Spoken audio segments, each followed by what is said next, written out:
Greetings from Boston. Welcome to Tennis Talk Daily. My name is Aaron Knapp. I'm feeling great today. It's great to see you. It's great to be here. The only qualification I have to all this joy I have overflowing in my body is that Roger Federer is not playing in the clay court season. And that's a disappointment. But hey, there's a silver lining even to that, because Federer's coming back. Federer's going to be kicking butt on grass, and that is going to be a joy to watch. So it doesn't matter whether Federer is playing or not. We can still talk about him. In fact, even if he were to retire tomorrow, we'd still be talking about him for years and years and years. People will be writing books about him, doing commentary for decades upon decades upon decades. And, you know, I've been thinking about how long I have left to live relative to how much tennis talk I can provide. And I've concluded that I probably have about 40 to 45 years left to live. Probably about 35 of those years will be sort of lucid and energetic. And on that basis, I want to make a guarantee to you right now. I guarantee that I will give you, starting from this day, 35 years of tennis talk. 35 years of tennis talk. Now, what other channel is offering you 35 years of free tennis talk? Only this channel. I will provide it if you can handle it. I don't know if some of you are able to deal with 35 years of tennis talk, but I will provide it. I love doing it. It's part of the reason why I'm so happy today, because I'm sitting here talking about tennis. Actually, I'm talking about tennis, right? It's kind of a meta-analysis, but 35 years, baby.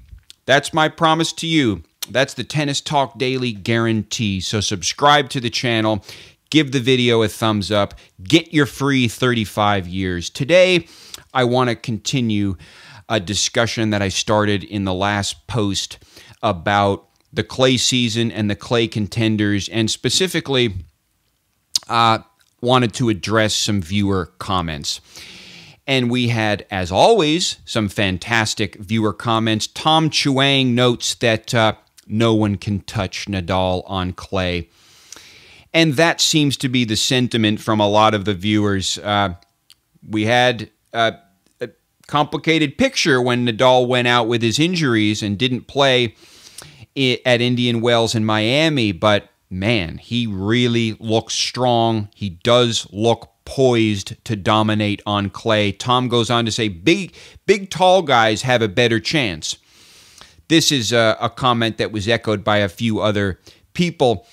Presumably, the comment there is that, again, particularly with a guy like Isner, you could see some good play. I mean, he seems to be finding some pretty unprecedented form, at least in his career, and he's going to have more time on this slower surface, teeing off on those forehands. Again, he's got that 1-2 punch that is just devastating with the big serves and then the big forehand winners that Isner can produce.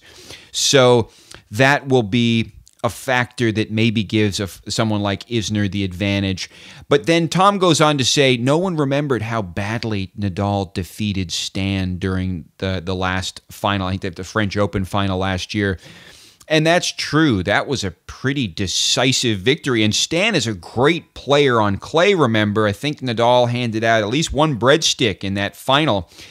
So even Stan could just barely breathing in that match in a way. Nadal has such supremacy on this surface. So those are a lot of the comments that I'm getting. Another viewer by the name of Valentin Fleves notes that I forgot to mention David Goffin, who is a very good clay player and was hurt in the French Open last year. And yes, it's a great point. I didn't mention Goffin. Goffin made it to the semifinals at Monte Carlo last year, in the course of which he defeated Thiem and Djokovic.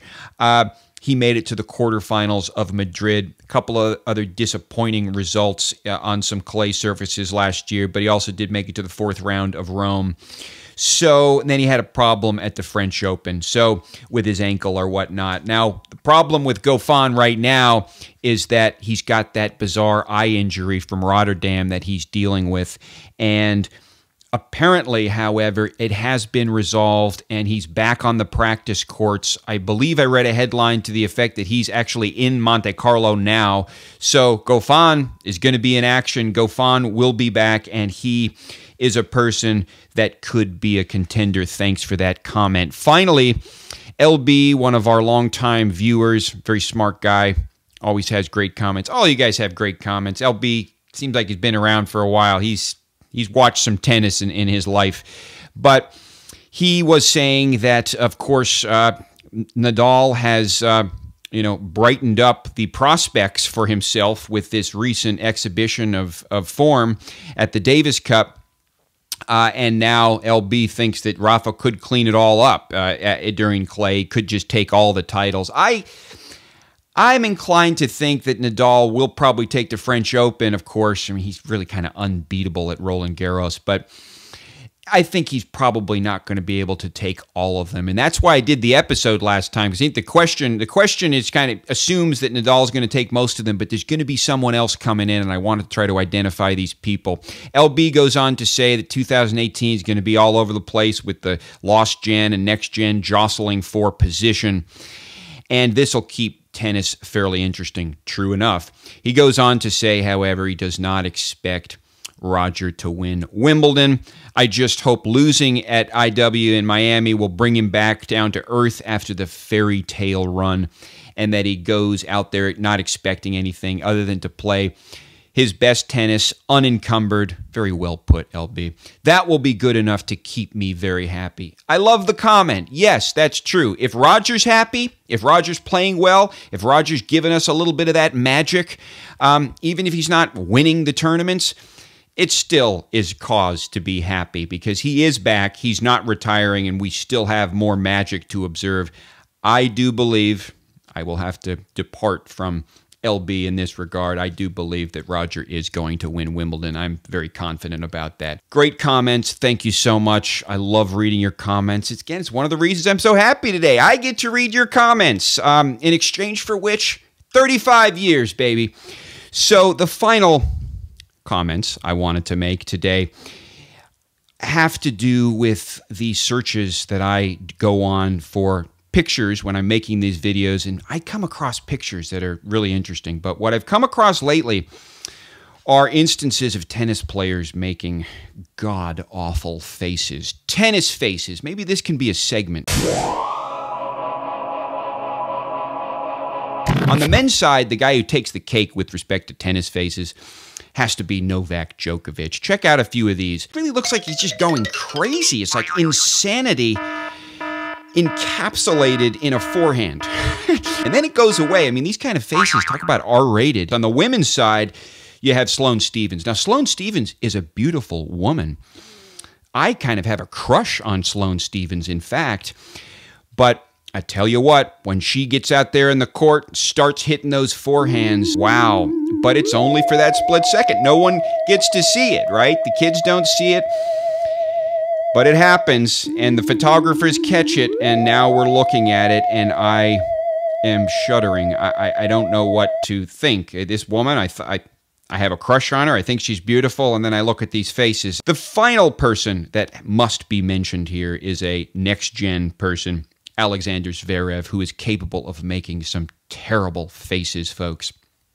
Check out a few of these. It's complicated by the fact that he wears all that metal around his neck. So sometimes when he's making those faces, the metal comes up into his teeth, you know.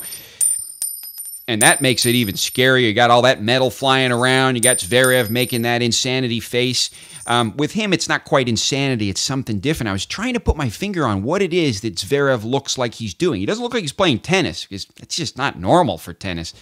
Much rather see Roger, who has that kind of serene calmness. But the Zverev face, I was thinking, what does that remind me of? And I'm a guitar player, and then it came to me. It's like, this is a guitar face. It's a great guitar face. So I think Zverev needs to buy a Gibson Les Paul, start taking guitar lessons, and start, you know, turning out some serious riffs along with those faces that look like he's in excruciating pain, but that could also be representative of kind of just the soulfulness of guitar playing. That's what I make the faces when I play guitar too. So Zverev doesn't need our donations. He's got plenty of money, but someone ought to try to convince him to start playing guitar. Maybe John McEnroe should try to convince him. Maybe John McEnroe should buy him a guitar for Christmas or whatever. But those are my comments. Maybe we'll do a segment on the faces. Let me know if you know of any other tennis players who are making these wacky faces on the court that we don't really see, because it's just in the split second when they're hitting the shots. But